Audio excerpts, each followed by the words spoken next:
Private markets have emerged as an important source of long-term returns, diversification from listed markets, and access to more sophisticated investment opportunities for wholesale investors.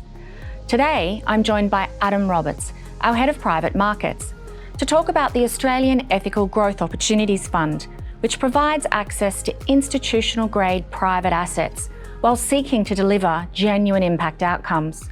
Good morning, Adam.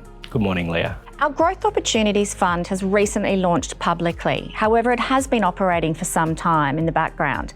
Can you take us back to the beginning and the objective of the fund? Sure. We've been a leader in responsible investment for more than 4 decades, and we wanted to expand that into private markets. So the idea behind the Growth Opportunities Fund is to deliver market rate financial returns, but also deliver real world impact.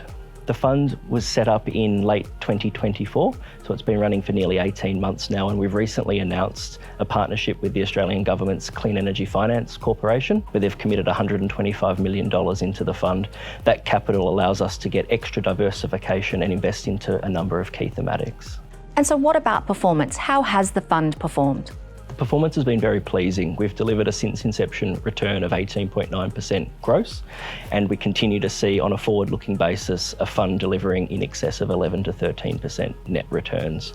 The fund itself today is $600 million. It has 50 underlying assets across 16 investments, and we're investing across 5 key thematics: decarbonisation, the circular economy, digitalisation, urbanisation, and changing demographics.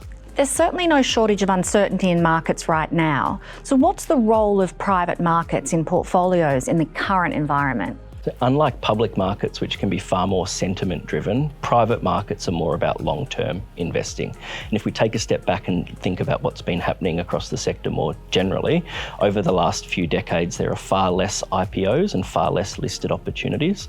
In contrast, in private markets, there's about 10 times the number of investment opportunities than public markets. That gives us the opportunity to have more diversification and to be able to achieve more investing around our key thematics. So Adam, without giving too much away, what's in the pipeline for the portfolio? So we've just had our first realisation of the portfolio in a business called Aligned Data Centres.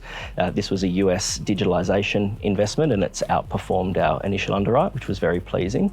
Then when we think about how we redeploy capital from here, we've got a number of late stage opportunities, one being a transport decarbonisation opportunity, the other being an Australian early learning centres opportunity. In general, we're seeing quite a lot of deal flow at the moment, which is very pleasing and allows us to be quite selective about what we pursue. Because we're focused on 5 key thematics, we need to be really specialised in the areas that we invest. This provides us with a lot of opportunity and a lot of expertise across the sector, and it helps us see a lot of deal flow. There's a lot of people out there that want to partner with us because of our deep expertise across these thematics. So for an investor considering where the Growth Opportunities Fund might fit in a portfolio, what does it lend itself to? I think it's a really good opportunity for diversification across a portfolio.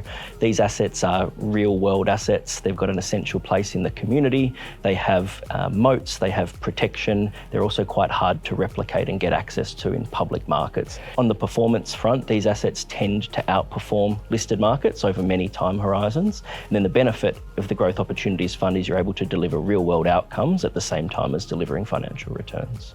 Adam, thank you so much for joining me today and sharing your insights into private markets. Thanks for having me, Leah.